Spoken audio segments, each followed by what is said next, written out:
tous dans le nom du Seigneur Jésus-Christ. Vous appréciez le Seigneur ce matin? Combien aiment le Seigneur? Applaudissons pour le Seigneur.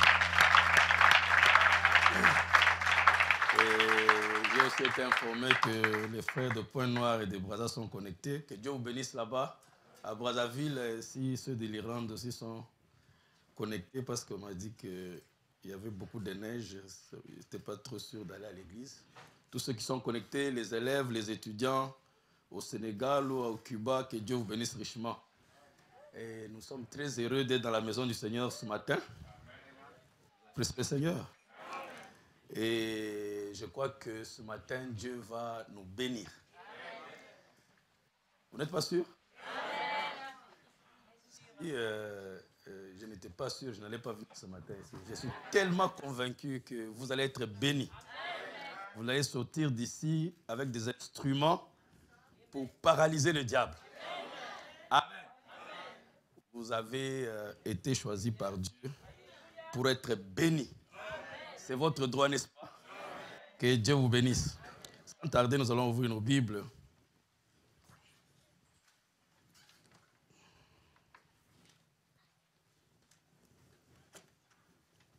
Vous avez chanté, j'ai beaucoup aimé le cantique là sur la hein?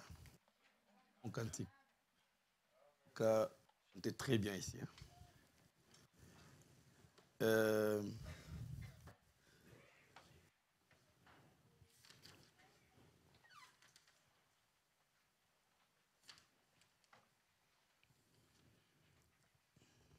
Matthieu 6.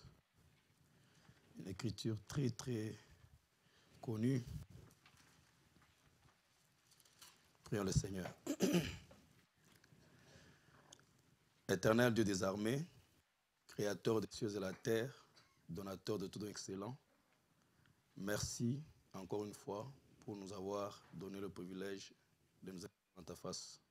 Nous le faisons avec révérence de tout notre cœur, dans toute l'humilité, Seigneur, sachant que nous avons été tirés de la poussière de la terre et que, Seigneur, oh Dieu, ces corps retourneront à la poussière, mais en nous, Seigneur, nous élevons, Seigneur, une âme éternelle qui s'élèvera vers toi, Seigneur.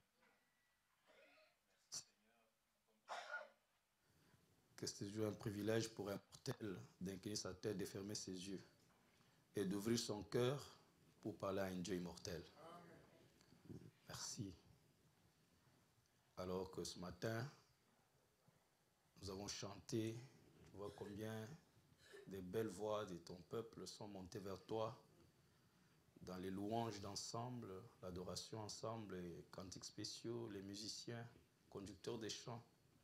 Tout le monde à son poste a créé une atmosphère pour que tu n'aies pas d'autre option que de descendre parmi nous.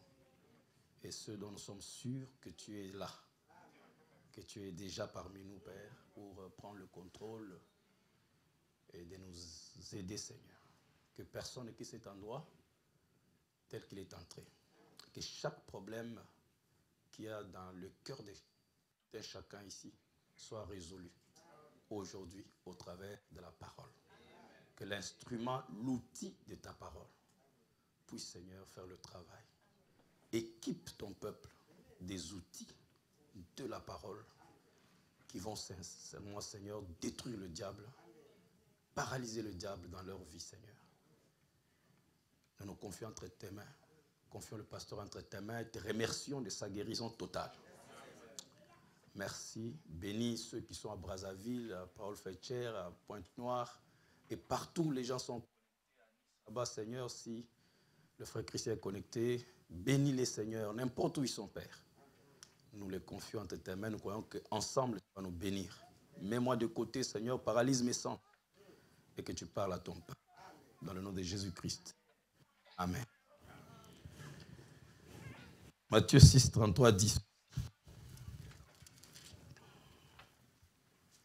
Cherchez premièrement le royaume et la justice de Dieu. Et toutes ces choses vous seront données par-dessus. Ne vous inquiétez donc pas du lendemain, car le lendemain aura soin de lui-même. À chaque jour suffit sa peine. Avant de vous asseoir, je vous invite à lire aussi dans Jean chapitre 3.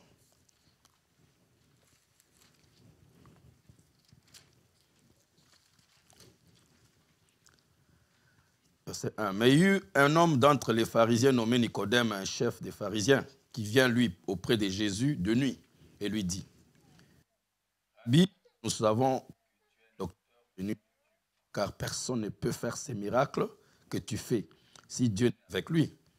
Jésus lui répondit, en vérité, je te le dis, si un homme n'est né de nouveau, il ne peut voir le royaume de Dieu.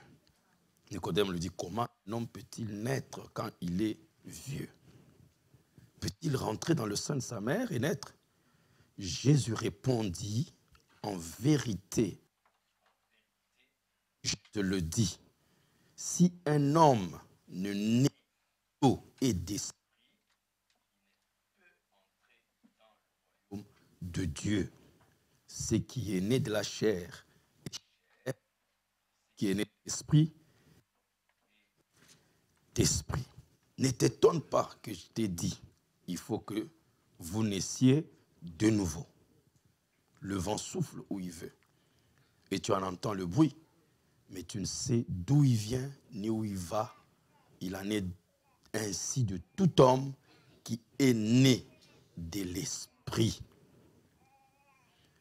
Que Dieu bénisse la lecture de sa parole.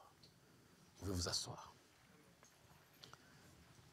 Encore une fois, les gens qui sont dans les instruments, s'ils peuvent me donner le retour pour que je m'entende, pour que je ne crie pas. Comme j'ai des services aujourd'hui, je vais épargner un peu la voix. Nous sommes en train de parler sur quelque chose de très, très capital. Notre sujet, c'était maître de chaque circonstance. Amen. Et nous avons commencé à voir comment le devenir ou l'être, c'est en gardant son cœur plus que toute autre chose, n'est-ce pas? Je crois que vous n'avez pas oublié. Hein? Tout ce que je donne là, c'est intentionnel. Donc, c'est aligné dans une intention pour vous faire saisir quelque chose. Amen. Alors, n'oubliez pas, tel qu'on fait. S'il y a des choses que vous avez manquées, on a péché à Paris, prenez ça aussi. Ça pourra vous aider. Amen. Alors, nous allons continuer avec ça. Mais aujourd'hui, ce matin, à partir de maintenant, à partir d'aujourd'hui, je vais vous amener un peu à l'université. Vous allez tous devenir des universitaires. Pas n'importe quelle université. L'université de la parole parlée. Avec le doyen William Marion Branham. Dites Amen. Voilà. Ça, c'est la haute science. Vous allez comprendre. Parce que Jésus dit à Nicodème, parce qu'il a dit, cherchez premièrement le royaume. Donc, la priorité, quand on dit premièrement, ça veut dire priorité. Priorité, c'est le royaume. Pourquoi le royaume? Parce que Jésus vient en différents noms. Il vient comme fils d'Abraham, c'est-à-dire héritier du, en anglais on dit royal grant. Je ne sais pas comment interpréter ça très bien en français. Grant, c'est comme le bénéfice, le don, une portion que le roi octroie à quelqu'un. Un héritage. Dans un royaume, il y a des gens qui reçoivent des royal grants. Donc, le roi leur donne des propriétés selon la loi. Et c'est inconditionnel. C'est peut-être des gens qui ont servi, qui ont été fidèles au royaume, ainsi de suite, qui ont fait quelque chose de très bien pour le royaume. Et à cause de ça, en retour, le roi leur octroie un héritage. Par exemple, une portion de la terre, ou une île, ou des montagnes, ainsi de suite. Ça reste pour lui et pour sa descendance. Donc, les gens qui ont part à ça, on dit qu'ils ont reçu le royal grant. Est-ce que vous êtes avec moi? Et tout se fait selon une loi. Le roi doit signer un décret royal, vous octroyant ça. Et Abraham, il avait reçu Canaan de la part de Dieu, une terre qui ne lui appartenait pas. Mais comme ça appartient à Dieu, le propriétaire c'est Dieu. Il va lui donne, alors qu'il y a des propriétaires là-bas. Jusqu'à aujourd'hui, c'est devenu la terre d'Israël. Mais il y avait des gens qui habitaient déjà là-bas. D'ailleurs, il a même acheté la sépulture de Sarah. Il a acheté. Mais pourtant, c'était pour lui. Il était héritier. Amen. Et Jésus vient aussi comme héritier de David. Héritier du trône. Oh, mais ça c'est merveilleux. Pas seulement il reçoit le royal grant, donc le don royal, mais il est aussi héritier du trône. Quand Dieu dit que le spectre ne quittera jamais Judas, il parlait de Jésus. Et Jésus vient comme fils de David. Est-ce que vous êtes avec moi? Donc, Abraham, fils et héritier du royaume, fils de David, héritier du trône, parce que dans le royaume, il y a un trône.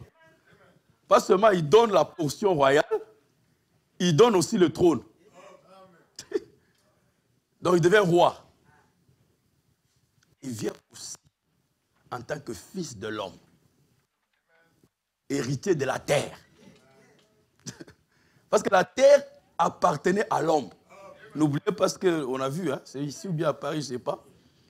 La juridiction. N'est-ce pas? C'est à Paris? Voilà. La juridiction. Donc c'est un territoire délimité, là où tu exerces l'autorité. Et la terre était donnée à l'homme. Et Jésus vient comme fils de l'homme, héritier de la terre. Et enfin, il vient aussi comme fils de Dieu, héritier de toutes choses. Il n'est pas seulement héritier du royaume, pas seulement héritier du trône, dites Amen.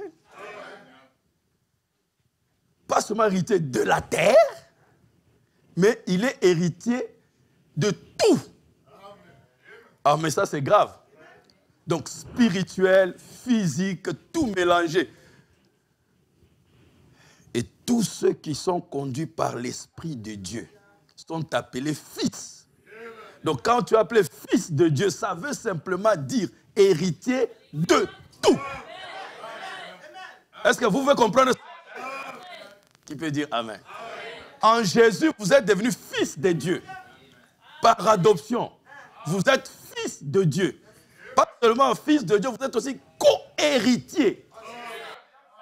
Tout ce que Jésus hérite, il est fils d'Abraham, il hérite du royal grant, de la portion royale. Tu es co-héritier. Donc toi aussi, ça t'appartient. S'il est héritier du trône, toi aussi, tu es co-héritier de ce trône-là. C'est pourquoi tu t'asseras sur le trône. Quand la maman a demandé, j'aimerais que mes deux enfants ici s'asseyent là à ta droite, il dit non, ça ne me regarde pas. Parce que ça a été destiné à un certain peuple. Un peuple spécial. Est-ce que tu veux dire Amen? Et s'il est héritier de tout, et tu es co-héritier de tout, vous êtes des héritiers. Un héritier ne se bat pas. Parce qu'il y a un document qui détermine ce qui lui appartient. Il n'y a même pas, oh non, s'inquiéter, non. Il ne supplie pas. Un héritier ne supplie pas. Oh Dieu, s'il te plaît, donne-moi. Que quoi? Ça s'est passé. Tu faisais ça quand tu étais fils. Un enfant, tu ne comprenais pas. Parce que l'enfant, quand il est enfant, il se comporte comme un esclave. Il ne comprend rien. Mais quand il grandit, il est adopté, il comprend qu'il est héritier. Il ne pleurniche plus à genoux et se dit... Non, il comprend qu'il est héritier. Il avance et réclame ce qui lui appartient. C'est pourquoi Abraham dit que si vous comprenez ça, vous demandez à Dieu aujourd'hui de vous guérir. Il dit, je ne vous guéris pas. Il dit, mais pourquoi tu me dis, je l'ai fait il y a 2000 ans.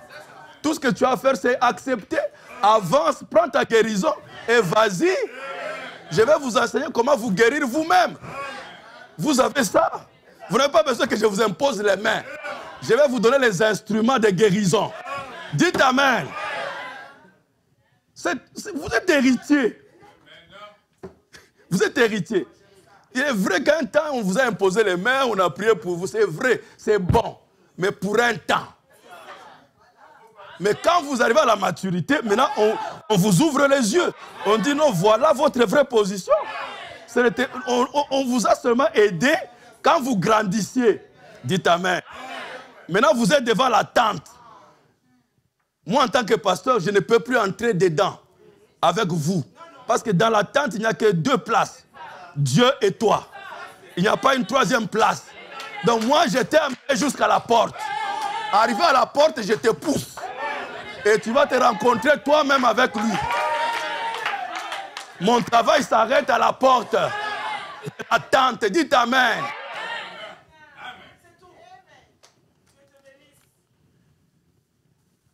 Les gens n'aiment pas des choses comme ça. Les gens aiment les pasteurs qui leur demandent de les adorer. Comme ça, ils saluent le pasteur. Moi, je me fais, tu te courbes pourquoi? Salue-moi comme ça. Chose comment? Ah! Ça, c'est quoi ça? Pasteur vient. C'est quoi ça? Tu es un fils du roi. Tu es une princesse. Je m'excuse.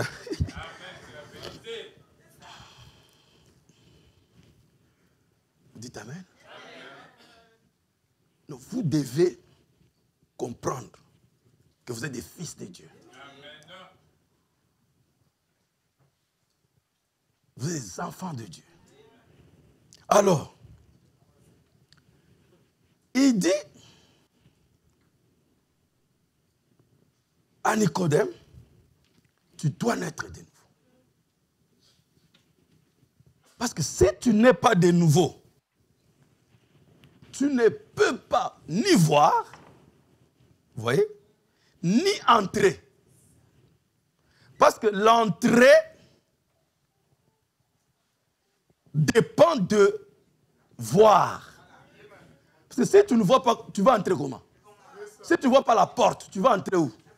Il faut d'abord voir. C'est quand tu vois que tu peux maintenant entrer.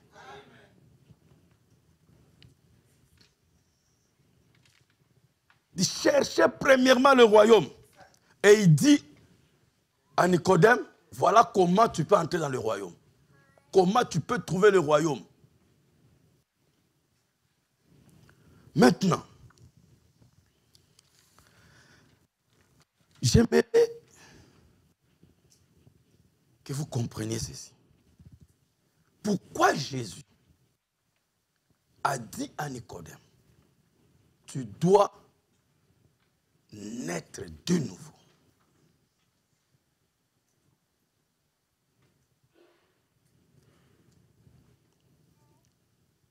Parce qu'il a tout expliqué.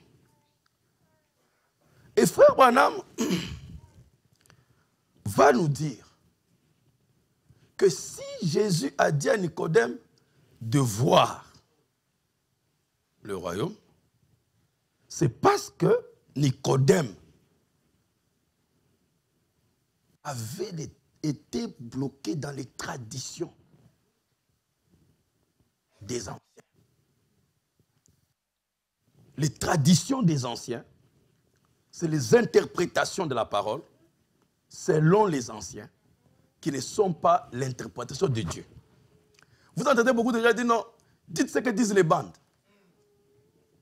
Mais beaucoup de gens répètent les bandes sans dire ce que disent les bandes. Il y a une chose de répéter la bande. Et il y a une autre chose de dire ce que dit la bande. Moi, j'ai vu un frère discuter avec les frères dans le temps, ils sont toujours là. Il dit, frère Branham dit ici, allez avec vos femmes. Vous voyez, c'est la polygamie. Quelqu'un parle avec ses 5 femmes. Donc, il répète la bande, mais il ne dit pas ce que la bande dit. Pour lui, aller avec vos femmes, ça veut dire que quelqu'un a ses 5 femmes, il part avec ses femmes.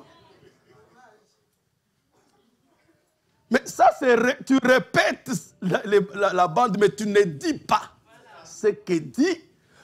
Pourquoi? Parce que ce que dit la bande, c'est la pensée, c'est le concept, c'est l'idée, c'est la compréhension. Et ça, c'est Dieu détient ça. Et il donne seulement par sélection. Il ne donne pas à tout le monde. Dieu savait que ces brochures, même le pape les aura. Mais Dieu n'a jamais voulu que le pape comprenne quoi que ce soit des brochures. Il a gardé la compréhension. La pensée qui était en Dieu est cachée. C'est pourquoi il dit, malgré la révélation, il reste un élément surnaturel. L'élément surnaturel, c'est la pensée de Dieu. C'est la pensée de Christ. Donc tu peux avoir la brochure, mais la brochure n'a pas la pensée de Christ. Jusqu'à ce que, surnaturellement, si tu es un fils de Dieu, Dieu descendra. Je viens de vous donner la citation. Dieu descend, t'inspire. Les bandes sont déjà inspirées. Mais Dieu vient aussi te donner l'inspiration pour saisir la parole inspirée. Et ça, il ne donne qu'à l'épouse, pas à tout le monde. C'était ça la différence entre Esther et toutes les autres femmes. Le roi avait beaucoup de femmes, mais une seule était épouse. C'était Esther. Elle avait la robe de mariage. Aucune d'elles n'avait ça. Elles avaient de l'argent, elles avaient des palais, elles avaient ceci, mais une seule avait la robe de mariage. Et quand elle est allée pour apparaître devant le roi, elle a dit à Mardoché, si le roi ne t'appelle pas, apparaît, on te tue. Tu vois, l'épouse ne connaît pas sa position. C'est ça. Elle croit que la loi, ça la concerne aussi. Elle est au-dessus de la loi. L'épouse est au-dessus de la loi. Parce que le roi ne peut pas se tuer lui-même. Ils ont gêné, et puis l'inspiration est tombée. Ah, j'ai quand même la robe de mariage.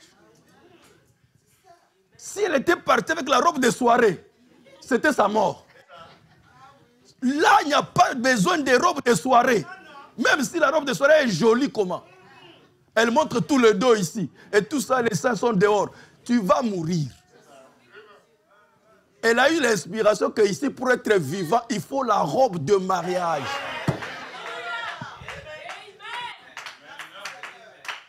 Comme ça, quand elle est apparue, le roi, on dit, roi, il y a une femme qui arrive. Qui dit, elle vient d'elle. Ok, préparez-vous déjà pour la tuer. Dès que Esther entre comme ça, le roi voit la robe de mariage. Il sait qu'il n'y a qu'une seule. Il n'y a que l'épouse. Au lieu de la tuer, il dit, reine Esther, qu'est-ce que tu veux? Dis tout ce que tu veux. Si tu ne doutes pas dans ton cœur et tu crois que ce que tu dis t'arrivera, même si c'est la moitié du trône, je te le donne. Pourquoi le roi s'est reconnu? Dites Amen.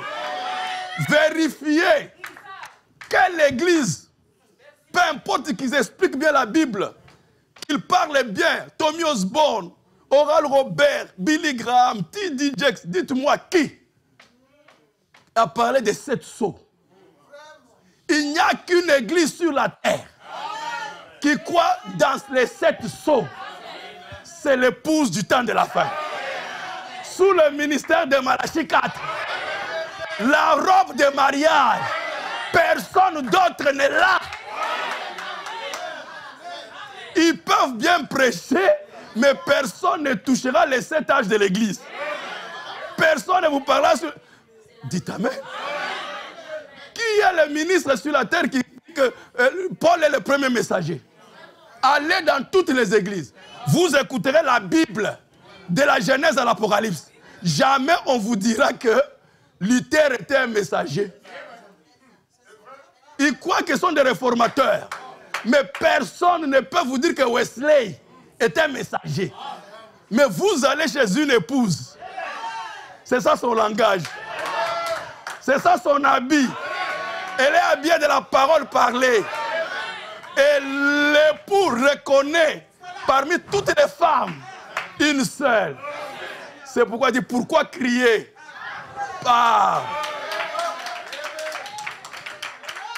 Est-ce que vous dites Amen? N'ayez pas peur. Vous n'êtes pas comme tous les autres. Je vois des frères, même des ministres, qui m'envoient des petites vidéos là, de Sonogo, pasteur Sonogo, Sirikirio, de Kinshasa. Je dis, mais qu'est-ce que vous allez chercher là-bas? S'il vous plaît. Qu'est-ce que les gens là vont vous enseigner? Même s'ils expliquent intellectuellement très bien les choses, ça n'a rien à voir avec la robe que nous avons. Ce message est riche. Je vais vous le prouver. Plus que l'université. J'ai dit, je vous amène à l'université. De la parole parlée. Est-ce que vous dites Amen? Ça, c'est une parole particulière. Est-ce que vous êtes avec moi? Ne vous négligez pas. Les gens croient que Branham, c'est un prophète des religieux. Non, Dieu ne l'a pas envoyé dans les églises. Il dit, ta naissance mystérieuse est compliquée. C'est parce que tu es né dans ce monde pour amener le don de guérison à toutes. Si tu amènes les gens à te croire, et si tu restes sincère pendant que tu pries, rien ne résistera à ta prière. Même pas le cancer. Il dit, tu iras chez les rois, chez les monarques. Dites Amen. Voilà là où Dieu envoie frère Branham. Il va prêcher chez qui? Chez les rois et les monarques. Et nous, on récupère le message puissant comme ça, on l'amène dans les ghettos. Le message ici, si vous apprenez demain que je suis en train de conseiller Macron, vous ferez juste comment ça fait la politique. Mais c'est le message qui dit, vous irez chez les rois. Demain, vous apprenez que Frère Jos est en train de conseiller un président d'Afrique. Oh non, il est devenu politique. Ce n'est pas la politique. Ce message est destiné à toute l'humanité. Est-ce que c'est seulement vous qui êtes l'humanité?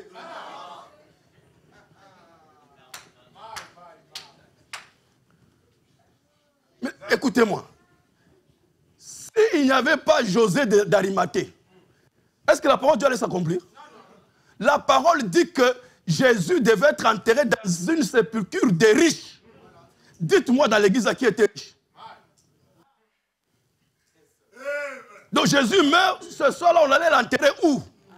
Mais il y avait un croyant en secret, très riche, Joseph d'Arimathée, qui avait les entrées chez le roi. À qui est-ce qu'on a? Tous les disciples avaient déjà fui, tous.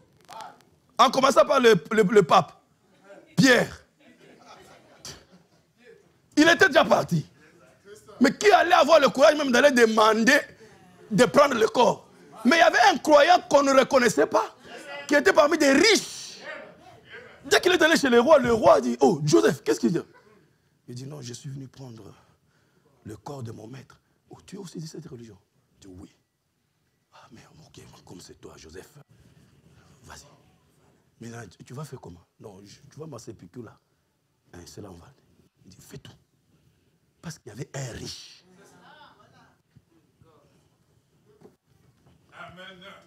Vous voyez? Branham dit, j'ai fait 7 fois le tour du monde. Avec quel argent?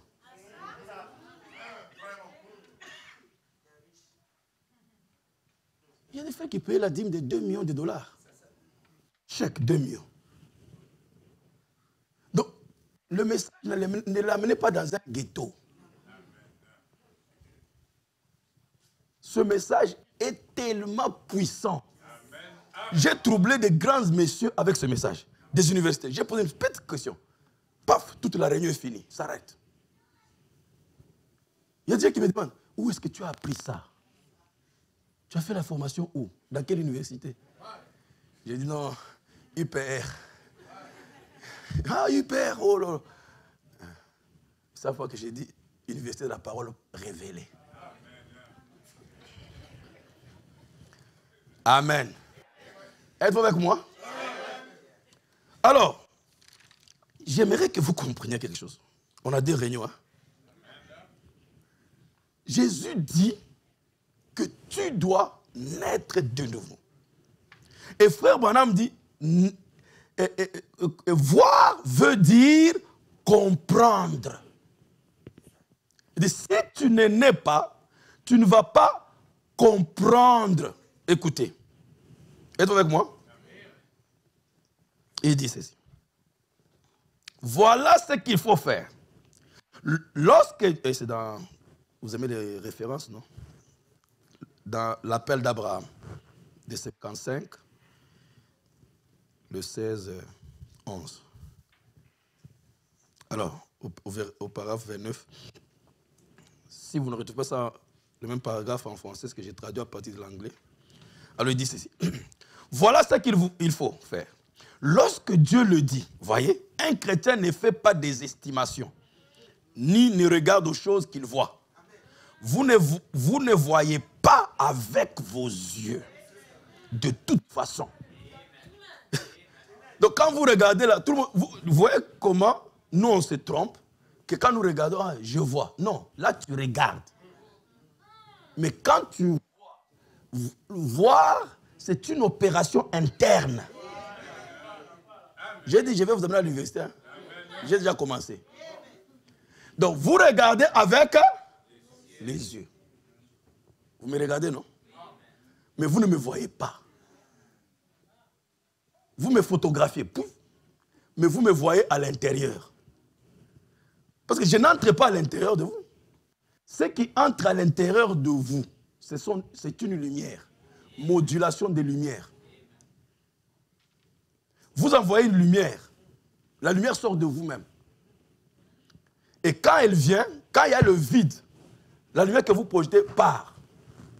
Mais dès qu'il y a quelque chose, ça frappe quelque chose, ça vous revient. Et c'est ça qui me décrit devant là, vous me voyez. Donc tout ce que vous voyez là, ce n'est pas la réalité des frères Jos. C'est une interprétation de Jos. À partir de l'acquisition des images que vous recevez. Donc j'entre en vous, chacun de vous là me voit à sa manière. Vous êtes dans une église, dans une réunion, quand tu prêches, chacun, l'autre te regarde et te dit, ah vraiment il prêche bien. L'autre dit, il raconte n'importe quoi. Donc vous me voyez différemment. Dites amen. Je ne sais pas si vous comprenez. Donc, vous recevez toutes les images, mais le traitement de ces informations diffère. C'est ce que j'ai dit. Le monsieur lit, allez avec vos femmes. Ce qu'il a dit là, ce n'est pas faux. Mais le traitement de l'information qui est en lui, à partir de son interprète, ou son appareil de décodage, codage et décodage, ça lui dit que non, ça c'est beaucoup de femmes. Est-ce que vous dites amen? C'est pourquoi Jésus dit, si vous ne naissez pas de nouveau, vous n'allez pas voir. Et dites amen. C'est très intéressant, n'est-ce pas? Alors il dit ceci. Vous allez commencer à comprendre. Même vos femmes là. Ce que vous appelez femmes, ce n'est pas les femmes. C'est vos interprétations de vos femmes. Oh, elle est mauvaise. Comment elle est mauvaise? C'est ta pensée qui est mauvaise. Ou le traitement de ton information. Oh, mais dites amen. Parce qu'elle, avec ses parents, c'est la bonne fille qui puisse exister sur la terre. Pour la maman, cette femme-là que toi tu traites mal, c'est une très bonne fille. Mais c'est la même personne. Toi tu la vois diable, alors que hier tu la voyais ange. Mais ses parents, même quand elle pissait entre leurs mains et tout ça, changeait les couches, elle était toujours ange. Elle mourra ange. À cause du traitement d'information. Dites amen. Oh, dites amen. Ça va devenir intéressant, attendez. Vous allez apprendre à aimer vos femmes aujourd'hui. Et à aimer vos maris. Vous traitez vos femmes et vos maris pour ceux qui ne sont pas. Toute interprétation de votre femme, vous croyez que c'est la femme. Non, c'est et vous croyez que la femme, c'est le comportement. Elle n'est pas le comportement. Le mari n'est pas le comportement. Le comportement change. Dites amen. Vous allez comprendre pourquoi je vous dis ça. Ça va beaucoup vous aider. Dites amen. Alors, je disais que Frère Branham continue. Lisons d'abord Frère Branham. Pas du tout. Vous ne voyez pas certainement avec vos yeux. Vous regardez avec vos yeux. Vous voyez avec votre cœur. Voir ne signifie pas regarder. Voir signifie comprendre. Jésus a dit à Nicodème, si un homme n'est né de nouveau, il ne peut voir le royaume de Dieu. La traduction correcte de voir, c'est il ne peut pas comprendre le royaume de Dieu. Il ne peut pas comprendre le royaume de Dieu. La traduction correcte, il ne peut pas comprendre. Vous devez demander à Dieu de changer vos regards, changer vos yeux, pour que vous compreniez votre femme. Parce que si vous comprenez une personne, vous allez l'aimer. Parce que vous comprenez pourquoi elle agit comme ça, pourquoi elle a parlé comme ça. Dites amen. Mais par manque de comprendre, on condamne. C'est vrai qu'elle a mal agi, elle a fait un acte qui n'est pas bien. Mais c'est que toi tu as regardé. Mais qu'est-ce que tu as vu? Qu'est-ce que tu comprends? Peut-être c'est la fatigue. Parce que si tu te mets à chercher à comprendre, la chose va changer. La donne va changer. Dites amen. Est-ce que c'est clair? Et cherchez plutôt à voir, pas à regarder. Vous vous fiez trop aux yeux. Les yeux vous mentent. Vous ne savez pas ça? Oh. Le plus grand mensonge que les yeux font tous les jours ici, c'est la lumière là. Moi j'ai étudié la lumière là, en électronique, en électricité. Cette lumière là, elle s'éteint, elle s'allume. Elle s'éteint. Est-ce que vos yeux vous voyez ça? Vous voyez comme si c'est stable, non? Mais dans la vérité, c'est que la lumière ici s'allume 50 fois par seconde. Mais comme c'est très rapide, vos yeux sont floués. Ils voient comme si c'est stable. Donc c'est un mensonge. Donc tout ce que les yeux voient n'est pas la vérité. La seule chose qu'ils voient, c'est le cœur. Donc quand vous regardez votre femme, quand vous l'écoutez, vous devez apprendre à la voir. Vous devez voir. Il vous est déjà arrivé, quelqu'un vous explique quelque chose, ah, je ne vois pas ça. Et pourtant, tu es en train de voir. Même au tableau, on t'explique, on dit, ah, mais je ne vois pas. Tu veux dire, je ne comprends pas. Et tout notre grand problème, c'est qu'on ne comprend pas. Et la Bible ne dit pas, l'amour regarde tout. L'amour comprend. Applaudissez pour le Seigneur. Voilà. L'amour comprend. Donc, avec l'amour, tu peux bien voir. On regarde trop aux défauts des frères. Et comme on a été programmé de ne voir que le négatif. Attendez, je vais vous montrer. Le verre ici est plein ou vide? C'est vrai? Maintenant, je vais essayer de le remplir. Il est vide? Il est comment?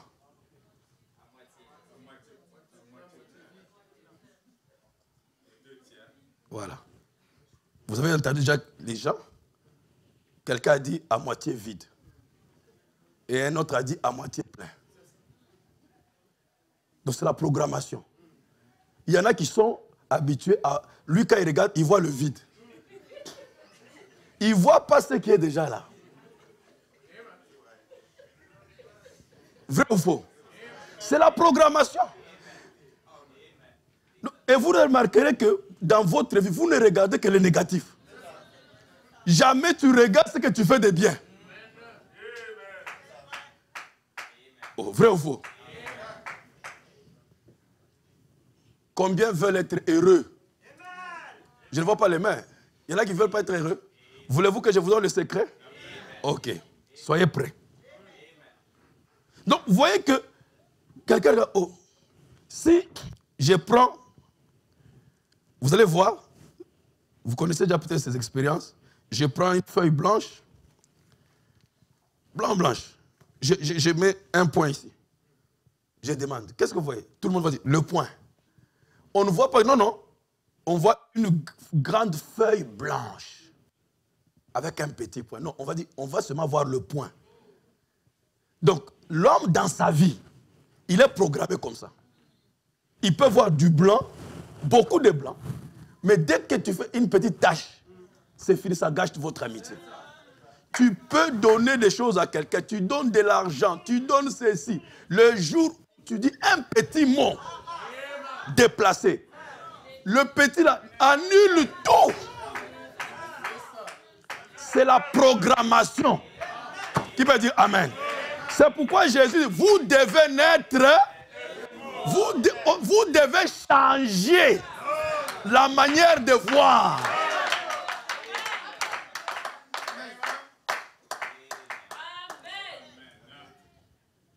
Est-ce que vous dites Amen?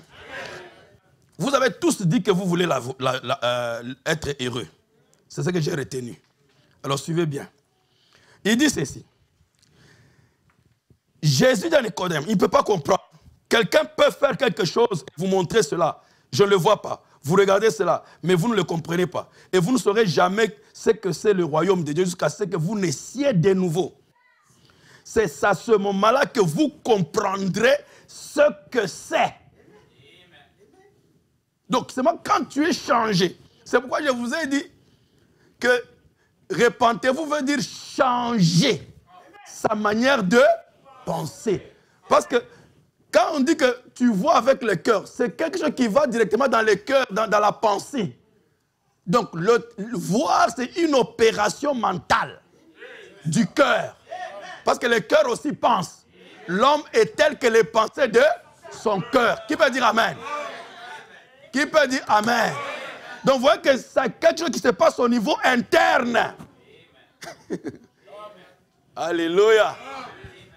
Donc, vous voyez, vous êtes en train d'interpréter des choses en vous et vous croyez que c'est la parole. Non, c'est votre compréhension. Qu'est-ce qui faisait que Moïse et Pharaon regardaient par la même fenêtre? Mais l'autre voit les esclaves, les mêmes personnes. Mais Moïse, lui, voit des héritiers, les fils de Dieu. Mais il regardait la même chose. Mais la compréhension, Moïse était né de nouveau. Dites Amen. Pour saisir ce qu'il saisissait. Mais Pharaon, lui, avait un cœur dur qui ne pouvait pas comprendre les choses de Dieu. Donc si Dieu ne change pas, tu regardes les enfants de Dieu toujours comme de n'importe quoi. Quand tu regardes les enfants de Dieu, tu ne fais que les condamner. Tu viens dans cette église, tu ne vois que les négatifs. Mais c'est les yeux de Pharaon. C'est ça le regard de Pharaon. Il voit toujours le négatif. Pharaon, quand il regarde sa femme, il ne voit que les erreurs. du matin au soir. Comment il prépare en retard. Comment il a dépassé le sel. Quand il n'a pas dépassé, il a mis moins de sel. Donc elle ne sait pas s'il faut mettre beaucoup, s'il ne faut pas mettre. Tout est mauvais. Ça, c'est le regard de Pharaon. Regard pharaonique.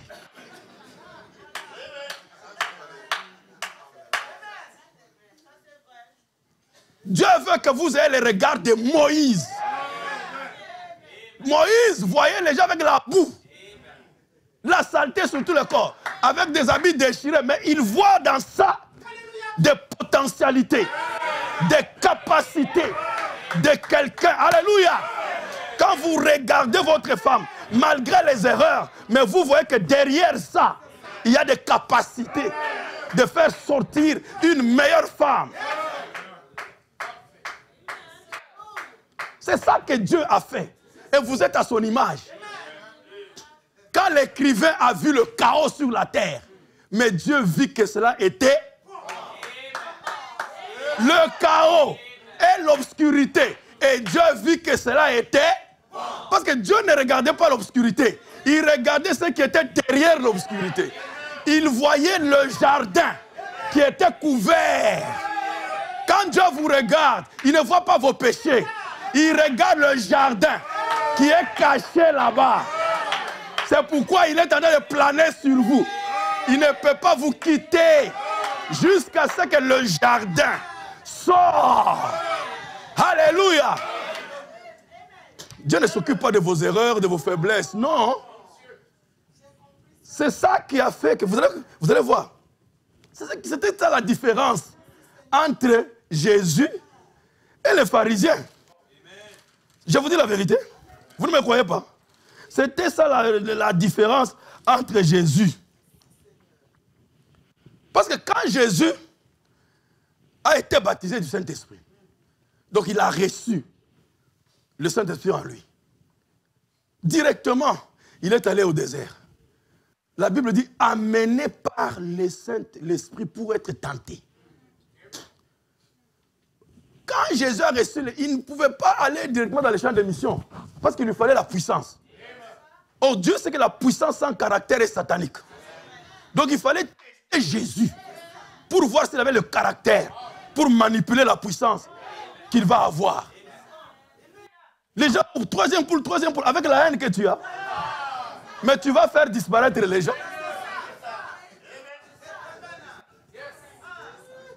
Ah, troisième poule, tel que tu n'aimes pas ta femme.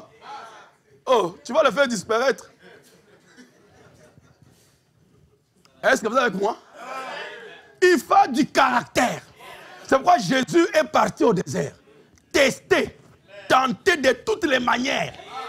La Bible dit, après qu'il soit tenté de toutes les manières, alors Jésus, revêtu de la puissance de l'Esprit. Aujourd'hui, Jésus n'était pas revêtu. Il était habité.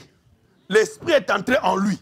Mais quand il sort du désert, il est revêtu de la puissance de l'Esprit. Aujourd'hui, l'Esprit descend. Dites Amen. Jésus est né de nouveau aujourd'hui. Il reçoit le Saint-Esprit aujourd'hui. Mais il va au désert être testé. Quand il réussit le test, alors la puissance vient le revêtir. Revêtu de la puissance. Et sa renommée commençait à se répandre. Les gens disent qu'ils ont la puissance. On a la puissance, mais la haine du matin au soir. Il n'y a pas une prédication sans attaquer quelqu'un. Il n'y a pas une prédication sans injurier les gens. Même si tu ne cites pas les gens, les gens savent de qui tu parles. Mais ça, c'est quelle puissance? Même Branham lui-même, pour qu'il puisse expérimenter la troisième poule, Dieu devait le tester. Et quand il a réussi, il a amené 2 enfants en train de s'embrasser dans l'église, faire les choses sales. Mais si c'était nous à sa place, dis ce que tu veux. Si tu dis aveugle, ils sont aveugles. Si tu dis mort, ils meurent. Mais il dit, je vous pardonne. Revêtu de la puissance du troisième poule. Les fils d'Ati s'est moqué de lui. Pendant qu'il parlait là, c'est moqué. Mais quand la maman réclame leur salut, ils ont été sauvés. C'est ça le troisième coup. Oh non, il m'a blessé. Et il m'a blessé. Répare au désert. Non, ce qu'il a dit là, ça m'a fait mal. Répare au désert. Répare au désert.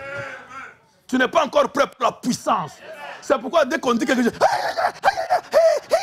répare au désert. Qui peut dire Amen? Le troisième point, ce n'est pas la théorie, c'est de la pratique. On ne va pas avoir une puissance avec les haines qu'on a. Une petite église, on ne se parle pas. On quitte la maison sans se parler. Vous ne parlez pas à votre femme dans votre lit et vous voulez le troisième poule. Quel troisième poule vous parlez? Pharaonique?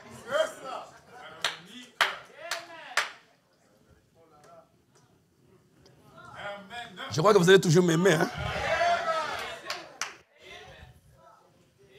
Et il enseignait dans les synagogues et partout. Et après un jour, comme de ses coutumes, il entre dans la synagogue. Et quand il se lève, on lui donne un livre pour lire. Et il ouvre le livre et il dit, l'Esprit du Seigneur est sur moi. Il ne disait pas les théories. Parce que la Bible dit, revêtu de la puissance de l'Esprit, dites Amen, il revient. Maintenant, il ouvre pour montrer que ce qui se passe dans ma vie est conforme aux Écritures. Mais vous, votre puissance n'est même pas conforme aux Écritures. Il y a des prophéties qui ne ressemblent à rien. Il y a des trucs qui ne ressemblent à rien. Des inventions, des colonnes de feu qui n'existent pas. Rien n'est comparé aux Écritures. Mais Jésus, après tout, il revient d'abord à l'église, il fouille les Écritures, il voit son expérience, il retrouve ça dans les Écritures. Et il dit maintenant aux gens, l'Esprit du Seigneur est sur moi. Parce qu'il m'a oint. Pour faire quoi? Pour annoncer une bonne nouvelle aux pauvres. Mauvaise nouvelle? Quand on vient te dire que ton père est mort, tu fais comment? C'est une bonne nouvelle. On vient te dire que ta mère est malade, tu vas rire? C'est une mauvaise. Mais Jésus, lui, ne viendra pas avec des mauvaises. Et il vient avec les bonnes. Il dit, l'Esprit m'a oint. Mais toi, quand tu arrives parmi les gens, tu n'amènes que les mauvaises nouvelles. La sœur te l'a dit. Le frère te l'a dit. Donc toi, quel esprit t'a oint? Parce que l'Esprit, quand il a oint Jésus, c'est pour apporter seulement les bonnes nouvelles. Est-ce que les critiques, c'est les bonnes nouvelles? Oh, réveillez-vous, frères. Réveillez-vous. On vient décharger. Vous êtes devenu la décharge publique. Tous les adultères, déjà, vous connaissez. Toutes les fornications, vous connaissez. Tous les mensonges, vous connaissez. Tous les tricheries. Mais vous devenez une décharge publique. En Swahili, on l'appelle Tchalala. C'est là où tout le quartier vient jeter ses saletés. Tel a fait. Et vous êtes là. Ça vous détruit. Ça ne détruit pas quelqu'un d'autre. Ça te détruit toi qui reçois ça. C'est pourquoi que ce soit un pasteur, que ce soit un ministre, que ce soit un croyant, que ce soit ton mari, s'il commence à te raconter des histoires de quelqu'un, dis arrête. Je ne suis pas une décharge. Garde ta décharge avec toi. Épargne-moi. Qui peut dire Amen? Épargne-moi. Je ne veux pas me salir. Dites Amen. Vous les Français et les Américains, tout ça, vous qui fabriquez les histoires nucléaires, maintenant vous avez tellement de déchets nucléaires, vous ne savez pas là où les jeter. Maintenant vous allez les jeter en Afrique. Vos décharges nucléaires. Maintenant il y a aussi spirituellement des décharges nucléaires. Des grandes puissances. Des serviteurs de grandes puissances. Parce que eux quand ils ont leur décharge c'est toujours nucléaire. Quand vous entendez ça, ça détruit tout. n'acceptez pas comme les Africains qu'on vienne jeter des décharges nucléaires chez vous. Dites Amen. Quand l'Esprit de Dieu est sur moi, je dois annoncer la bonne nouvelle. Dès que j'arrive chez Mouya, quand je lui parle, il doit être content. Parce que quand je lui annonce la bonne nouvelle, il est content. Dites Amen. Donc je dois vérifier ma bouche. Ce que j'ai dit doit concorder à la bonne nouvelle. Quelle est ma mission? Dites Amen. C'est propager la bonne nouvelle. Et tout ce qui fait mal n'est pas une bonne nouvelle. Chaque fois que tu parles avec ta femme, tu l'énerves, ton mari, ce n'est pas la bonne. Vous devez annoncer la bonne. Qui peut dire Amen? Et moi, je suis ce matin pour vous annoncer la bonne nouvelle. La bonne nouvelle, c'est que vous êtes capable de vous débarrasser de toutes les décharges et de vous guérir vous-même. J'ai dit, je vais vous donner les instruments de la parole pour vous dire comment le faire.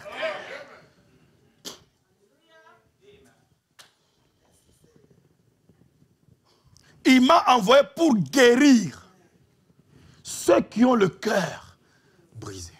Ce n'est pas les malades. Ce n'est pas seulement les malades. Mais là, on met l'accent sur la guérison du corps. Mais ici, l'Esprit est sur moi pour guérir quoi? Est-ce que ce n'est pas ce qu'on appelle la dépression? Ce n'est pas ce qu'on appelle le stress? Vous ne voyez pas les psys, hein? Vous l'appelez quoi? Comment ils bouffent l'argent? Est-ce qu'ils guérissent les gens? Vous savez pourquoi? Parce que ce n'est pas leur mission. C'est ta mission à toi. C'est toi qui es ouin pour ça. Oh, quelqu'un dit Amen. Branham dit, l'Église a laissé sa mission aux hôpitaux. Les gens ils écrivent les livres sur des choses comme ça qu'ils ne comprennent pas. Et plus ils parlent de ça, plus ils traitent ça, plus les gens deviennent fous. Je ne vous ai pas raconté l'histoire de ma belle-sœur. Ma belle-sœur avait eu les troubles post... comment après de mettre au monde. Elle est devenue folle. Elle parlait elle-même, elle faisait des choses. Et je l'ai amenée en Afrique du Sud. Maintenant, elle est en Côte d'Ivoire avec son mari, frère Armel. Alors, on l'a amenée chez une psychiatre à Soweto, là. Grand hôpital. Une grande psychiatre. On était avec le pasteur Vossi. Alors, elle était là en train de traiter la belle-sœur. On était là, on observait. Alors, quand je suis sorti, j'ai regardé. Et j'ai regardé Vossi. Je dis, comment, qu'est-ce que tu as constaté? Il dit, ah, j'ai constaté comme si la psychiatre était plus folle que la belle-sœur. Je dis, moi aussi, c'est ce que j'ai vu. Donc, la psychiatre, j'avais même perdu, oh, mais elle va la contaminer maintenant. Parce que ma belle-sœur était plus en bonne santé que la psychiatre. Il s'amuse avec les mauvais esprits. Ça, c'est le domaine des esprits. Si vous n'êtes pas préparé, vous allez devenir fou vous-même. Vous allez voir que tous les gens, les médecins qui travaillent dans la psychiatrie, là, eux-mêmes, ils sont fous. Ce n'est pas leur domaine. Et Jésus ne pouvait pas le faire avant qu'il soit loin. Il fallait qu'il aille au désert, qu'il soit équipé. Oh, dites Amen. Vous devez être équipé. Ne blaguez pas avec les esprits, ne blaguez pas. Les 7 fils de Séva ont été bien chicotés, déshabillés. C'est un domaine des esprits. Mais vous devez être sûr que vous êtes vêtus de puissance. Dites Amen. Donc on doit guérir les cœurs. Donc quand je dis ça, ça ne regarde pas seulement les pasteurs. C'est toute l'Église. C'est la mission de toute l'Église. Et puis il continue. Il m'a envoyé pour guérir ceux qui ont le cœur brisé, pour proclamer aux captifs la délivrance. Oh là là. Ça, c'est merveilleux. Applaudissez pour le Seigneur. Ah, c'est pas comme ça qu'on applaudit. Voilà, il faut applaudir avec la foi. Amen. Alléluia. Amen. Les captifs. C'est que les emprisonnés, les gens qui sont captivés, ils sont comme en prison. Ah, parce que moi, je n'aime pas des choses comme ça. Quand elle me parle comme ça, je n'aime... Captif. Donc, tu es captivé par ton caractère, une attitude, et tu te vantes de ça. Mais c'est la captivité. Une habitude, c'est même une prison. Tu n'as pas à te faire bloquer par une habitude. Tu peux la laisser. Dites Amen. Tu peux abandonner ta façon de parler à ta femme. C'est possible. C'est seulement une captivité. Oh, dites Amen. Dites Amen. Est-ce que vous voulez dire Amen? Tu peux être captivé par une vision. La manière que tu vois les choses, ça t'a captivé. Et tu ne veux pas changer. Peu importe ce qu'on prêche. Pas, tu es seulement esclave. Mais on nous a envoyés pour te libérer. Mais vous croyez que c'était quel captif? Les gens, oh non, on va chasser les démons. Oh, les démons sont sortis. Non, il y a des gens qui ne bougent pas, qui ne tombent pas, qui ne se roulent pas, mais qui sont pleins, bien de démons, pleins. Jusqu'ici. Mais très gentils, bien habillés, en cravate, polis. Je vais vous lire tout ça. Surtout cette partie, ce que j'aime, Branham me dit. Vous voyez, il dit, les pauvres, cœur brisé. Et les pauvres, on leur annonce la bonne nouvelle. Ceux qui ont le cœur brisé sont guéris.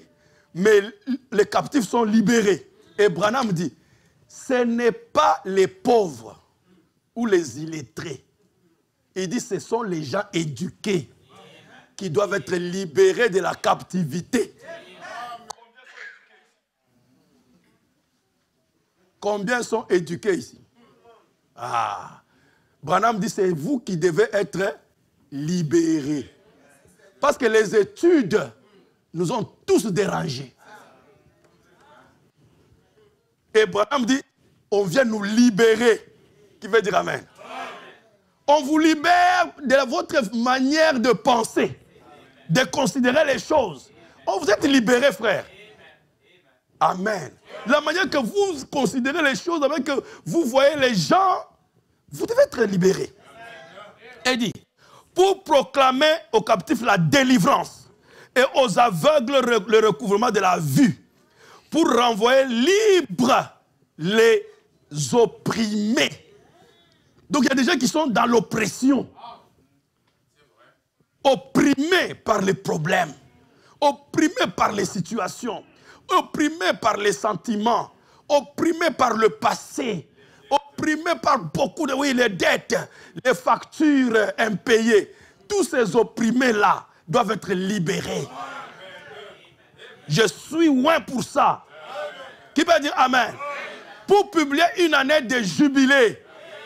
Alléluia. Année de jubilé, c'est l'année de liberté. Vous êtes libres. Qui veut dire Amen? Vous êtes libres. Il dit, vous êtes libre, vous n'avez plus besoin de continuer à maltraiter votre femme. Branham dit, vous êtes libérés. Arrêtez cette mauvaise habitude de mal parler à votre mari, parce que vous êtes libre. Amen. Ce n'est pas votre héritage, la colère. Ou le comportement comme ça. Non, non, ce n'est pas votre héritage. Vous pouvez changer ça. En quelques secondes. En un instant. Nous serons changés. En un clin d'œil. Parce que le changement là commence à l'intérieur. Est-ce que tu peux dire Amen? On n'a pas besoin de beaucoup d'années. Tel que vous êtes là. En un clin d'œil. Vous allez tous changer. Changez la manière de voir l'église. Changez la manière de voir les frères. Changez la manière de voir les sœurs. Changez la manière de voir votre femme, votre mari. Changement. Quand Jésus donne ça, c'est sa mission, n'est-ce pas? Vous croyez qu'il va encore faire quelque chose qui va contre sa mission? C'est pourquoi quand on l'amène une prostituée, on lui dit, mais bordel, espèce de bordel toi. Et tout. Non. Parce que s'il fait ça, ça va contre ce qu'il a déclaré. Mais toi, tu avais dit que tu es venu guérir les cœurs brisés. Cette prostituée a les cœurs brisés. Et tu sais comment il est arrivé à être prostituée. Tu connais pourquoi il est dans cette condition. Tu as dit que tu es venu libérer les captifs. Elle est captivée par l'adultère. C'est pourquoi Jésus, son ministère était différent des pharisiens. Les pharisiens faisaient leur mission de ne faire que condamner les gens. Mais Jésus, à cause de sa mission, ne pouvait plus parler contre quelqu'un. Soit il le guérit, soit il le laisse tranquille. C'est pourquoi il est ami des gens de mauvaise vie. Oui, justement, c'est pourquoi il a été oint. Il n'était pas oint pour les gens de bonne vie. Oh, dites amen quand même. Est-ce qu'il était oint pour les gens de bonne vie? Vous avez vu ici qu'il va bénir les gens qui sont bénis? Non, les gens qui ont des problèmes. Dites amen. Vérifiez votre mission. Avez-vous la mission pharisienne ou la mission de Jésus? Parce que Jésus était oint pour critiquer les gens, pour enfoncer quelqu'un qui est dans le péché. Il ne peut pas travailler contre son identité. Et nous travaillons contre même le message que nous proclamons. Branham, Dieu lui dit, ta naissance mystérieuse est compliquée. C'est parce que tu es né dans ce monde pour amener les dons de guérison à toute l'humanité. Que si tu restes sincère et que tu amènes les gens à te croire pendant que tu pries, rien ne résistera à ta prière, même pas le cancer. Guérir toute l'humanité. Et il dit, cette mission sera propagée par des auxiliaires qui seront fidèlement enseignés. Et nous sommes là, en train de travailler contre notre mission. Vos voisins, vous les critiquez. Les collègues de travail, vous les critiquez. Vous ne leur avez jamais parlé de la parole. Et vous pouvez voir comment ils sont en pantalon. Ils sont en pantalon. Mais c'est tout ce qu'elle connaît.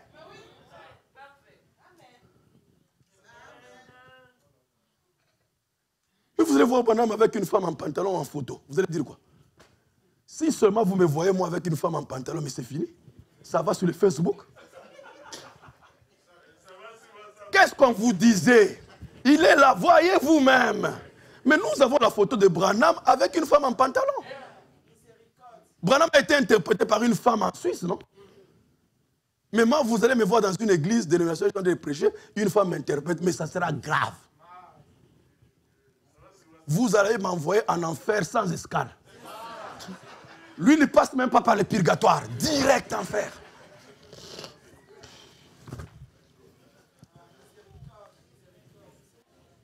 Nous travaillons contre même la mission de ce prophète. Branham n'a pas laissé une seule église du message. Il n'y a pas, non. C'est nous qui créons les églises du message. Lui, il allait dans les dénominations. C'était ça sa mission.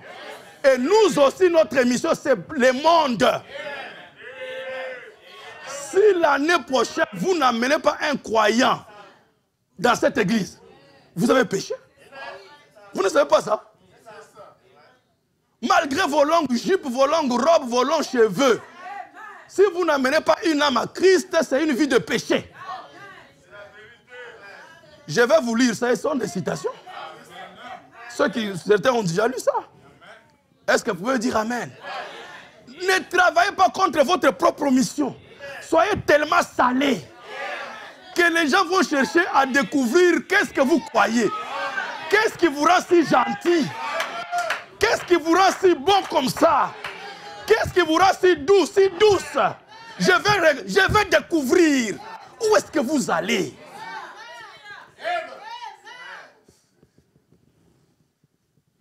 Que Dieu nous aide. Pourquoi je vous dis ça?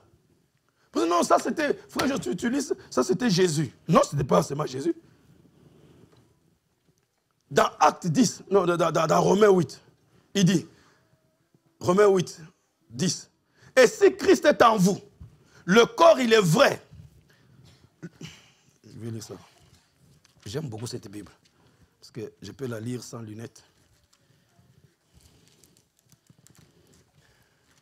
Vous aimez Dieu? Est-ce que vous aimez Dieu? Je vais arrêter bientôt comme on a 2 prédications. Hein? Non.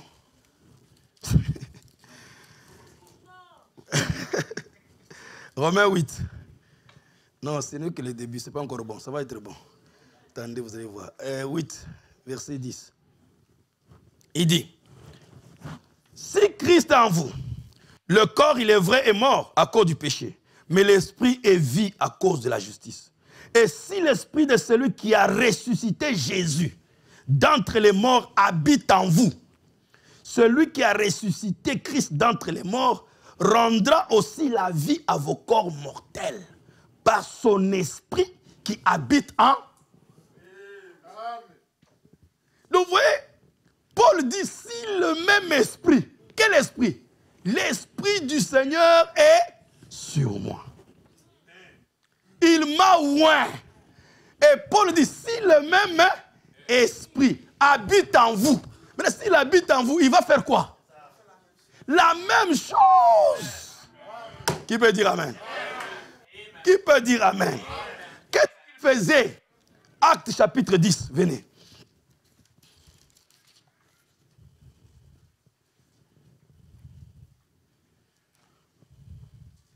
Verset 38. On peut commencer avec verset 2. Vous savez ce qui est arrivé, verset 37, dans toute la Judée, après avoir commencé en Galilée, à la suite du baptême que Jean a prêché. Vous savez comment Dieu a oint du Saint-Esprit et des forces Jésus de Nazareth, qui allait de lieu en lieu faisant du bien. Faisant quoi? Faisant quoi? Et guérissant tout ce qui était sous l'empire du diable. On ne parle pas seulement de la toux, de la tuberculose, du sida. Non, tout ce qui était sous l'empire. L'empire est spirituel, physique, mental, psychique. Tout ce qui concerne l'empire du diable. Parce que c'est un royaume contre un autre royaume. Le royaume des ténèbres contre le royaume des lumière. Et l'Esprit de Dieu était sur lui. Car Dieu était avec lui. Vous savez comment Dieu a oint du Saint-Esprit Jésus. Et il allait de lieu en lieu. Nous chantons ça. Hein? Oh oui, c'est vrai. Vous connaissez le cantique, non? Je sais que faisant le bien, guérissant les souffrances. N'est-ce pas vrai?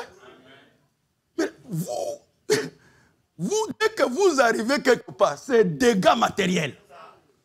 Vous êtes comme les tsunamis. Vous passez dans un foyer, derrière là, c'est grave.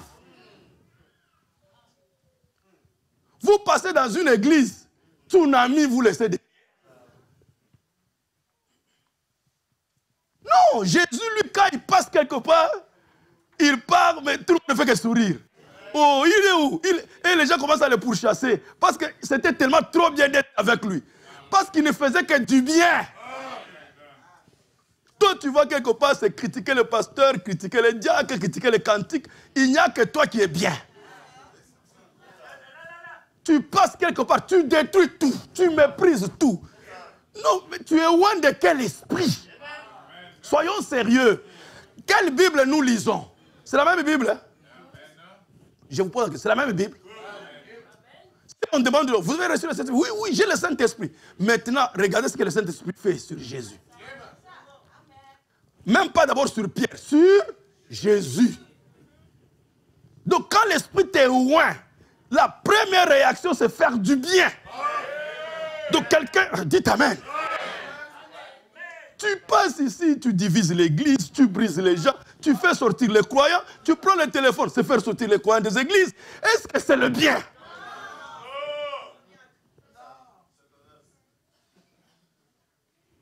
Mais bien aimés frères. Et des croyants sont là, des fanatiques derrière, des hauts ministères. Ça c'est quel ministère? Oh là-bas il y a la puissance. Quelle puissance? Puissance diabolique.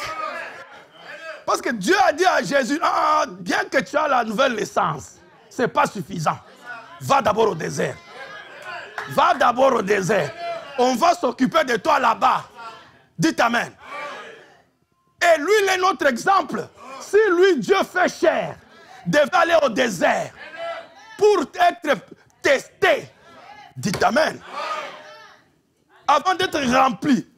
C'est pourquoi on a toute la pagaille qu'on a aujourd'hui. Ce n'est pas que les gens n'ont pas les dons. Ce n'est pas qu'ils ne sont pas des ministres. Non, ils sont des ministres. Mais le problème, c'est que l'expérience du désert manque beaucoup. Même Moïse, il fallait 40 ans. Parce qu'avant 40 ans, il a tué quelqu'un. Le don est inné. Les dons et les appels sont sans repentance. Mais il faut une autre partie. C'est le désert. Qui peut dire Amen? Branham voyait les visions à 7 ans. À l'âge de 7 ans, il voyait déjà les visions. L'ange lui parlait, il était encore petit. Mais ce n'était pas suffisant. Il fallait le désert. Jusqu'à ce qu'il est allé en enfer. Branham est allé littéralement, sans escale, en enfer. Et il a pleuré. Si tu me fais sortir d'ici, je te servirai. Je te crierai sous les toits. Mais ce n'était pas suffisant. Son père est mort. Sa fille est morte. Sa femme est frappée sérieusement. Quand il sort de là, bien chicoté, bien travaillé, qui peut dire Amen? Il dit, parle à cette montagne. Que l'écureuil soit. Que l'écureuil soit. Que l'écureuil soit. Dites Amen. Toi, tu veux créer les écureuils sans formation. Si on donne l'arme à quelqu'un, frère bien-aimé, sans formation, vous savez ce qu'il va faire?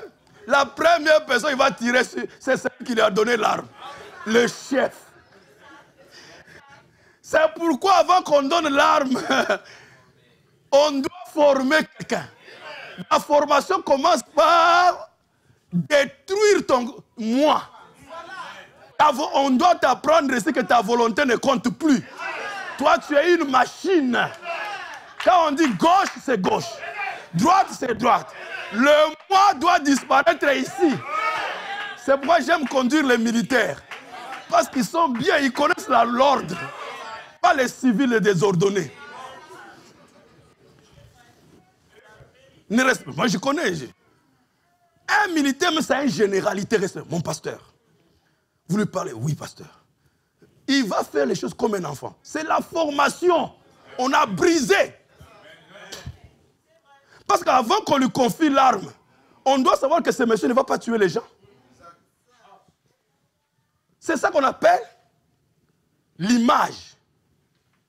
Il fut créé à l'image de Dieu. Donc le caractère. On t'installe d'abord un caractère. Et Jésus devait avoir ça. Qui veut dire Amen?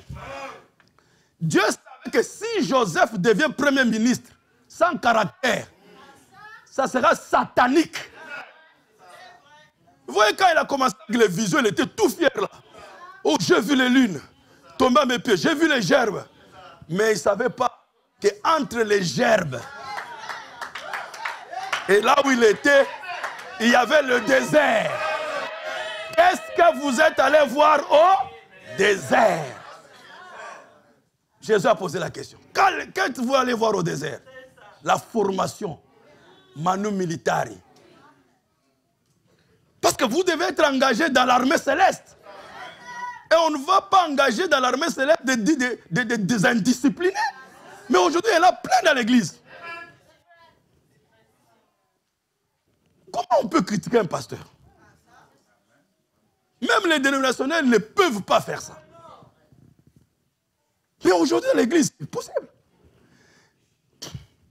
Moi, à mon âge, frère Noël ici, il a l'âge de mon père, ma mère, ou bien ma Gabi. Ça, c'est nos pères ici.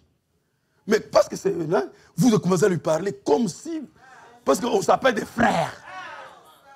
Donc le message, vous dire que le message détruit le respect. Est-ce que le message doit détruire la discipline?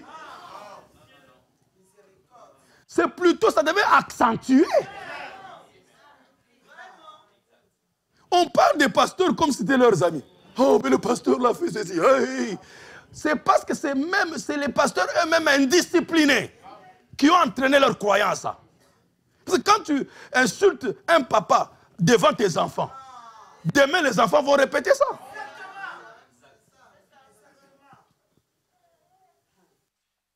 Moi je me rappelle, mais excusez-moi de donner ces exemples comme ça. J'avais un jeune ministre que j'ai formé très bien, un bon ministre. Prêche bien. Après il prêche bien. Moi j'appréciais ce qu'il prêchait. Après j'entends des sœurs là dire, aujourd'hui, bon je donne un autre nom pour vous embrouiller. Ah, aujourd'hui, sœur Kapinga nous a prêché. Je dis, oh, ça veut dire quoi? Je dis, mais tout ce qu'on a eu comme problème avec sa femme, là, c'est ce qui est sorti à la chair. Non, on ne doit pas faire ça. La femme reste loin. Moi, mon épouse apprend tout dans les bancs. Les choses de l'église, elle apprend dans les bancs, comme tout le monde. Je ne traite pas les problèmes d'histoire à la maison. Je me souviens quand j'ai parlé au pasteur Mouya, quand j'ai traversé les difficultés à Brazzaville, maman Gabi a connu ça, a vu ça, mais c'était grave à Okabateke. On m'a attaqué, on m'a injuré. Une fois, les gens sont même entrés dans ma chambre à coucher. Mon épouse était encore en robe de nuit pour me brutaliser. Mais mon épouse n'a jamais dit un mot contre. Parce que j'ai dit, moi, je peux me retrouver avec les ministres. Nous allons arranger. Mais elle, si elle meurt, elle n'aura pas l'occasion d'aller arranger. Si mes enfants commencent à manquer du respect vis-à-vis des serviteurs de Dieu, c'est quoi ça? Il faut que les croyants, quand ils voient un pasteur, même si ce n'est pas leur pasteur, ils respectent. Parce que c'est un homme de Dieu. Et c'est quoi des pasteurs indisciplinés? Mais Jésus, frère, il était homme comme vous. Dieu a vu tout ça. Il a dit, va d'abord au désert. On va travailler ça là-bas. Joseph, va d'abord au désert. Donnez-moi un exemple d'une seule personne dans la Bible qui n'a pas été travaillée. Donc c'est la même chose avec nous. Dites Amen. Si vous dites que l'Esprit de Dieu est sur moi, c'est pour faire du bien. Retenez ça. Est-ce que vous comprenez votre mission? Oh là là. Les Amen ne sont pas sortis. Même si vous êtes fâchés contre moi. Vous savez comment Dieu a oint Jésus du Saint-Esprit pour faire du bien. Répétez avec moi. Je suis oint pour faire du bien. Vous dites, le diable, ça ne dérange même pas le diable. La manière que vous avez parlé. Il faut parler des choses que le diable est secoué dans son lit. Dites, je suis oint pour faire du bien. Je suis oint pour faire du bien. Amen. C'est que quand toute interaction que j'ai avec ma femme, avec un frère, moi je veille à ce que quand nous nous séparons, qu'ils sentent bien. Dans mon foyer, j'ai la mission de faire du bien. Donc moi, mon problème, ce n'est pas moi. Je fais du bien à l'autre. Jésus n'était pas là pour se faire du bien. Non, pour faire du bien aux... Dites Amen. Mais là, si chaque frère, chaque sœur fait du bien à sa femme, à son mari, est-ce qu'on aura des problèmes? Si dans cette église, chacun de nous se donne la mission de ne faire que du... Est-ce qu'on aura des problèmes? Vous voyez l'université à laquelle je vous amène?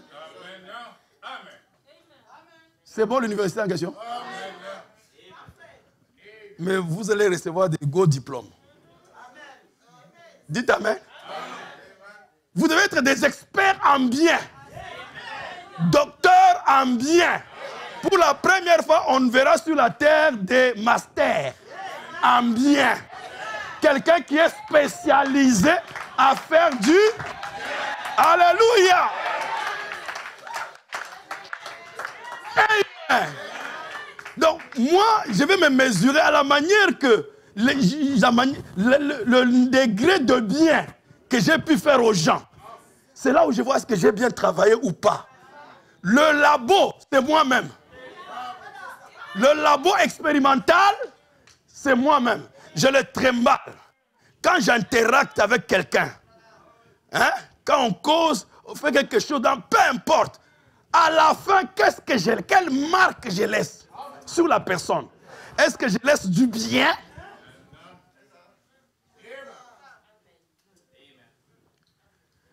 Le bien que je veux faire prime sur tout.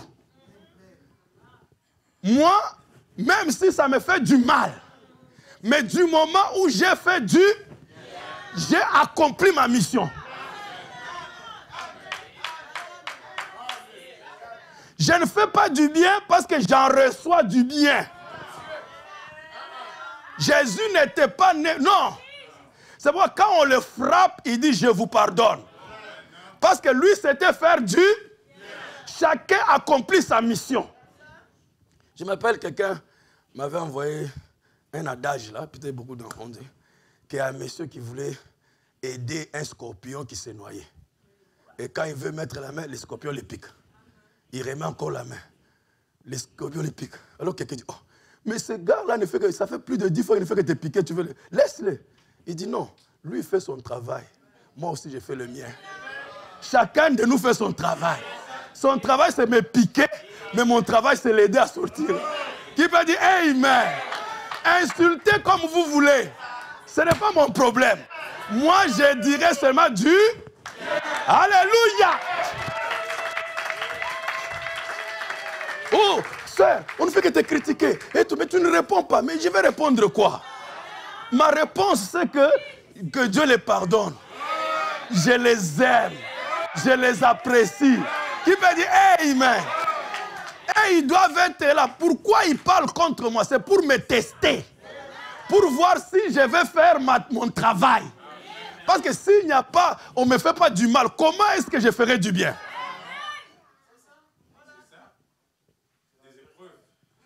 Il faut qu'il y ait une opposition.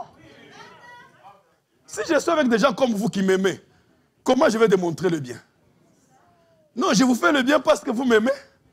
Mais je dois faire du bien à ceux qui ne m'aiment pas. C'est là le test. Ah, c'est là le vrai test.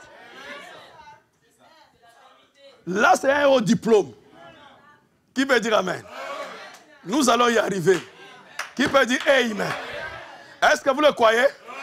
Donc, à partir d'aujourd'hui, quand vous sortez là, cherchez quelqu'un à qui vous allez faire du bien. Pensez déjà à quelqu'un qui vous fait du mal. Quelqu'un qui vous rend la vie moche. La plus moche. Dites amen. C'est celui-là que vous devez commencer par faire du bien. Appelez-le. Dites, tu sais combien je t'aime? Oh, que Dieu te bénisse. Qu'est-ce que je peux faire pour toi? Est-ce que tu as besoin de quelque chose? Il va dire, oh, toi, tu veux m'ensorceler ou quoi?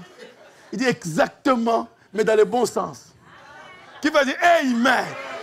Est-ce que vous dites amen? Parce que dès que vous aimez quelqu'un, dès que vous faites du bien à quelqu'un, vous le désarmez. Il baisse les bras. Vous pouvez tout obtenir de quelqu'un. Dites amen. Vos maris là et vos femmes ont des potentialités, des capacités que vous ne connaissez pas. Vous ne savez pas en profiter parce que vous ne connaissez pas le secret. Dès que vous réussissez les secrets, vous faites du bien. Mais vous allez vous étonner. On va y arriver. Vous allez vous étonner, qu'est-ce que vous allez voir cette femme-là que vous avez toujours vue comme de la poussière. Vous allez voir quelle richesse il y a dans cette personne. Dans ce monsieur ici, vous allez voir quelle capacité il a pour rendre une femme heureuse. C'est parce qu'on ne comprend pas que c'est nous. Le monde est malade. C'est pourquoi, après le salut, c'est le mariage. Parce que le salut, c'est la première chose où Dieu manifeste sa présence parmi les gens, en les sauvant. Et la deuxième chose, c'est un couple. Parce que là, c'est l'exemple de Christ et son épouse. Jésus savait que parmi les gens là qui étaient en Israël, il y avait son épouse. C'est pourquoi tout le mal qu'on disait là, il ne regardait pas. Parce que tu ne vas pas critiquer quand même ta fiancée. Il savait que ça sera l'épouse. Donc il voyait plus loin. Qui peut dire amen? Dans un foyer, c'est là où il y a le premier test après le ciel. De voir comment vous allez manifester les attributs divins entre l'homme et la femme. C'est là le problème. Et que nous n'avons pas compris. Dites Amen. Ah, le temps est parti. Je vais lire quelque chose. Vous êtes avec moi? Est-ce que c'est bon? Est-ce que c'est bon? Alors, n'attendez pas que Frère Joss vienne pour demander à votre femme si elle est bien ou pas. C'est vous-même le laboratoire. Parce que vous avez la capacité de sentir ce que l'autre ressent. Si elle se sent bien ou pas, vous le saurez. Humiliez-vous. Dis chérie, j'ai échoué ici. Mais Dieu va m'aider. Retournez à la maison, demandez-vous pardon. Dis, on ne savait pas qu'on était loin pour se faire du bien.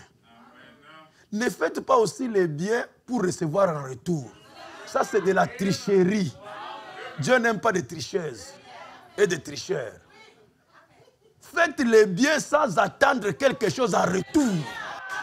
Même si tu fais du mal, continue à faire du bien. Oh, que quelqu'un dise Amen. Que quelqu'un dise Amen. Est-ce que vous appréciez le Seigneur? De tout votre cœur. Alléluia. Dans notre université, c'est de la pratique. Il y a très peu de théorie, trop de pratique. Est-ce que vous dites Amen? Et la pratique est sur place. Hein? Dès qu'on sort là, ça commence déjà. Alors quand on est ensemble, on veille sur soi-même. Qu'est-ce que je vais dire ici? Ça fera du bien ou pas? Quel est le but de ce que je vais dire? Si ça ne va pas faire du bien, arrête. Même si c'est une question de curiosité, arrête. Il y a des questions qui embarrassent les gens. Tu poses une question, ça amène de mauvaises mémoires. Arrête. Prie seulement. Si tu ne comprends pas, arrête. Qui peut dire Amen? Qui peut dire Amen? Est-ce que vous dites Amen? Vous appréciez le Seigneur? Vous savez, je n'ai même pas encore introduit le sujet. Hein? Alors, madame dit, vous ne saurez jamais ce que c'est le royaume de Dieu jusqu'à ce que vous naissiez de nouveau. C'est à ce moment-là que vous comprendrez ce que c'est. Vous saurez ce qui rend les gens heureux. Quand vous naissez de nouveau, c'est à ce moment-là que vous comprendrez ce qui rend les gens. Vous pouvez acheter tous les livres du monde. Comment devenir heureux, comment plaire à sa femme, comment faire ceci. Ça va être encore pire. Ça ne se trouve pas dans les livres. Sauf à l'université. IPR. Dites Amen. Dites Amen. Dans la parole révélée, il y a tout. Je vous ai dit, je vais vous le prouver. Vous saurez pourquoi quelqu'un est heureux. Les chrétiens sont devenus comme des malheureux. Ce n'est pas que vous ne croyez pas. Les gens croient. Les gens sont des croyants. Vous ne pouvez pas être ici dans un coin. Et je ne pense pas qu'il y a des gens ici qui ne sont pas sauvés. Vous êtes tous sauvés. Si du moins vous êtes nés de nouveau. Mais qu'est-ce qui manque? Vous entrez dans les maisons de coin, vous sentez qu'il manque la joie. Il manque une atmosphère. Excusez-moi, pourquoi je n'aime pas vous visiter? Hein? Parce que pourquoi quand tu vas commencer à prêcher, peut-être il me touche, il me parle. Non. C'est comme demander à Brazza, je parle toujours comme ça. Ce n'est pas seulement ici. Vous entrez, vous sentez que non, il y a quelque chose qui ne va pas. Les gens ne sont pas heureux. Ceux qui essayent de l'être, ils essaient de jouer à l'hypocrisie. Non, non, non, non, non. Ça ne devait pas être comme ça. Si vous êtes né de nouveau, alors vous saurez, vous comprendrez pourquoi les gens sont, qu'est-ce qui rend les gens heureux. Ce qui fait qu'ils tiennent ferme au milieu des difficultés. Ça ne veut pas dire qu'il n'y aura pas de problème. Mais ils ont des outils. Ils ont des instruments qui font que même dans le feu, ils sont dans le feu. Le feu brûle, mais ne les touche pas. Ils sont dans des épreuves. C'est dur, mais ils ne sont pas affectés.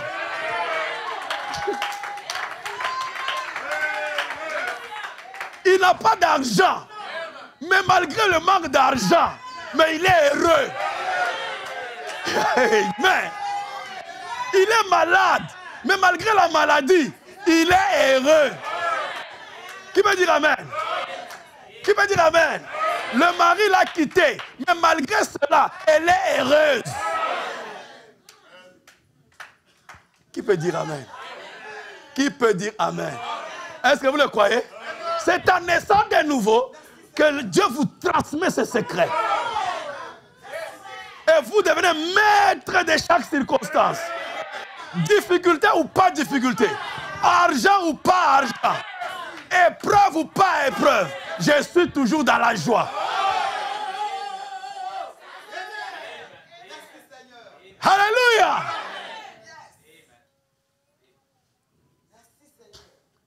Pourquoi? Parce que j'ai le royaume. Le royaume, c'est la présence de Dieu. C'est le Saint-Esprit dans l'homme. C'est pourquoi nous chantons « Éclate de joie, ô mon âme ». Vous connaissez? On dit beaucoup les gens. La présence du Seigneur est la source du bonheur. Éclate, déborde de joie, ô mon cœur. Éclate de joie, ô mon âme. Déborde de joie, ô mon cœur. La présence du Seigneur est la source du bonheur. Éclate, déborde de joie, ô mon cœur. Éclate de joie, ô mon âme. Déborde de joie, ô mon cœur. La présence du Seigneur est la source du bonheur. Éclate, déborde de joie, ô mon cœur. Alléluia. C'est la présence du Seigneur. Comme Dieu est dans mon cœur, qu'est-ce qui peut donner de joie plus que Dieu? Qui peut donner? Est-ce que c'est 1 million de dollars? 1 million d'euros? Non, Dieu c'est le sommet. C'est pourquoi il dit cherchez premièrement le royaume. Cherchez la présence de Dieu. Alléluia. Et le reste sera ajouté par-dessus. Est-ce que vous dites amen? Est-ce que vous le croyez? De tout votre cœur? Que Dieu vous bénisse.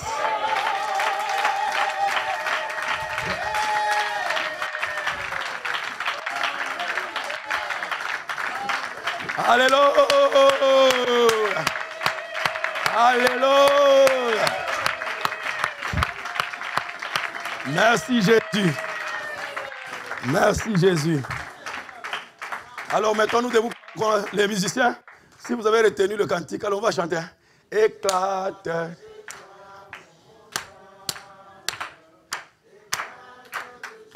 Oh mon cœur, la présence du Seigneur est la source du bonheur.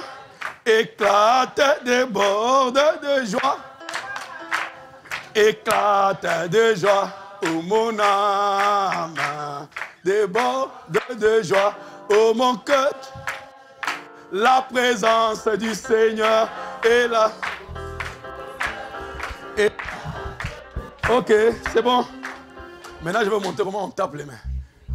Éclate, mon âme, déborde de joie. Oh mon... Ok. Maintenant, vous allez très bien taper les mains. Maintenant, sortir les voix. Dites de tout le cœur. Écoute, non, non, pas comme ça. Dites ça. Hein? Le cœur, quand il... Hein, vous comprenez, non? Allez, allons-y. Éclate de mon... Déborde de joie. Oh mon cœur. La présence du Seigneur est la source du bonheur. Éclate de joie pour mon cœur, éclate de joie pour mon âme, déborde de joie pour mon cœur. La présence du Seigneur est la source du bonheur, éclate de joie, éclate de joie pour mon âme. La présence du Seigneur est la source. Accélérez, accélérez. Éclate de joie, mon âme, déborde de joie pour mon cœur. La présence est la source du bonheur. Éclate de joie, mon âme, pour mon cœur.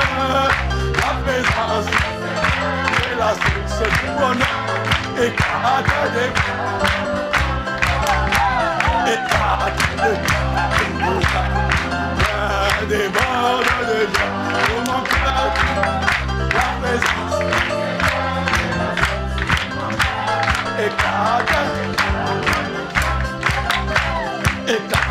de joie pour mon âme, déborde pour mon cœur. La présence est la source.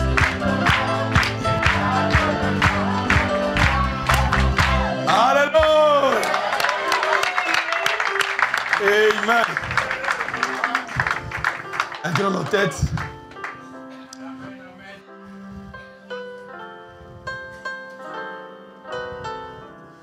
Cherche d'abord le royaume des cieux, ainsi que sa justice, et toutes choses vous seront données de plus. Ouh, alléluia, alléluia. Cherche d'abord le royaume des cieux, ainsi que sa justice, et toutes choses vous seront données. Alléluia.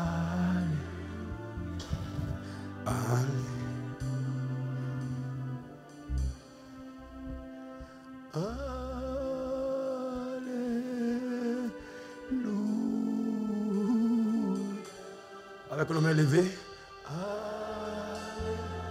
Alléluia. Alléluia.